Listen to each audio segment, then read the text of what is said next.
ஒரு நபர் தமிழ்நாட்டில் இறங்கி ஒரு மாநாட்டில் பேசுற பேச்சு அந்த பக்கம் தென்பக்கம் வந்து இலங்கை அளவுக்கு கொந்தளிக்குது, வெறுப்பை காட்டுது, வன்மத்தை கக்குது, கொடிக்கம்பத்தை இடிக்குது அப்படின்னா எந்த அளவுக்கு இருக்கும்? வந்து நீங்க விஜய் பேசிட்டு போனாரு, அவர் ஒரு பச்சா பிள்ளை, விஜய் வந்து எல்லாரும் வந்து கூத்தாடியை பார்க்கறதுக்காக இவ்வளவு கூட்டம் வந்தது, வந்தவங்க பூரா வந்து விசில் அடிச்சாங்க குஞ்சுங்க, எவனும் ஓட்டு உரிமை கிடையாது, யாரும் ஓட்டு போட மாட்டாங்க, தொடர்ச்சியா விமர்சனம் வந்து எல்லாரும் அணில் குஞ்சுங்க, அவர் வந்து இந்த இதுவுக அந்த இதுவுக ஒட்டு மொத்தமா பொறாமையுடைய வெளிப்பாடாக வன்மத்தினுடைய உச்சகட்டமாக இறங்கி விஜய் மீது குத்தப்பட்ட விஷயம் தான்.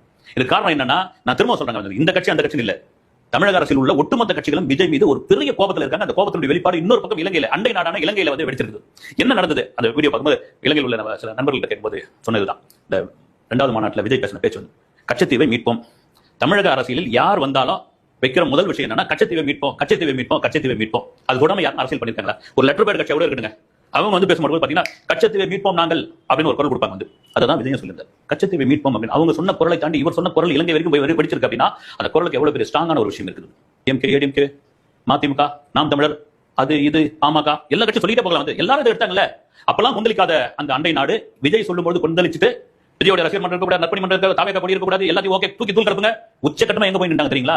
ஜனநாயகன் படத்தை இலங்கையில் நாங்கள் ரிலீஸ் பண்ண விட மாட்டோம். இங்க ஒரு தியேட்டர்ல கூட ஜனநாயகம் படம் ஓடாது. இந்தியாவை தாண்டி ஓவர்சீஸில் அதிக ரசிகர்களை கொண்ட, அதிக தொண்டர்களை கொண்ட ஒரே நபர் வந்து விஜய் என்பதில் மாற்றுக்கிறது கிடையாது. இப்பதான் குரல் கொடுக்கிறாரு. இதெல்லாம் கூட படியதான் இருக்குது. தொடர்ச்சியாக தமிழக மீனவர்கள் மீது கடும் தாக்குதல் ஏற்பட்ட பொழுது அதுக்கு யாருமே குரல் கொடுக்காத பொழுது ஒரு நடிகனாக வேலாயுதம் படப்பிடிப்பு பொள்ளாச்சியில் நடந்துட்டு இருக்கு.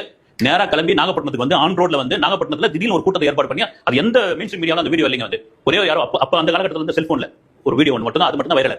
அப்ப அந்த மீனவர்கள் மத்தியில விஜய் பேசின அந்த பேச்சு இருக்கு பாருங்க. இன்னைக்கும் ஒரு மீனவ நண்பனாக, ஒரு படகோட்டியாக எப்படி எம்ஜிஆர் பாக்குறாங்களா அந்த அளவுக்கு விஜய் பார்த்தாங்க. சவால் விட்டார், வந்து சவால் விட்டார். அப்ப இருந்த மத்திய அரசுக்கு இவங்க சவால் விட்டார். இந்திய மீனவர்கள் சொன்னாரு, ஒவ்வொருத்தரும் வந்து ஒவ்வொரு போஸ்ட் கார்டு எடுத்து நீங்க அடிங்க, மத்திய அரசுக்கு வந்து லெட்டர் போடுங்க, உங்களுடைய எதிர்ப்பு தெரிவிங்க, எதிர்ப்பு தெரிவிங்க. ஏன்னா இப்ப மாதிரி வந்து வாட்ஸ்அப் மாதிரியான இதுவெல்லாம் எதுவும் இல்லாத காலகட்டம் நீங்க தெரிவிங்க. இனி ஒருத்தர் மீது ஒரு மீனவன் மீது நீங்க கை வச்சீங்கன்னா அப்புறம் நான் களத்துல இறங்க வேண்டியதா இருக்கும்னு அதை விட கேள்வி. இவர் வந்து ஏதோ யாரோ டைரக்டர் எழுதி கொடுத்த டைலாக் வந்து நாகப்பட்டினத்துல பேசிட்டு போயிருக்காங்க. ஆனா அங்க மீனவர்கள் அப்படின்னு நினைக்கிறேன். நம்மள ஒருத்தர் ஒரு கோடியில் சம்பளம் வாங்கக்கூடிய ஒரு நடிகர், மற்ற நடிகர் யாருமே பேச முடியாதது, பேச தயங்கியதை இங்க வந்து பேசினாரு, பேசிட்டு போனாரு. அப்படி விஜய்க்கு அந்த ஒரு மாசம் ஏற்படுது. இப்படி மக்களுடைய பிரச்சனை, மக்கள் சந்திக்கக்கூடிய பல விஷயங்களை மக்கள் முன்னாடி நின்று பேச ஆரம்பித்தால் 2026 ஆகப்பெரும் தலைவர்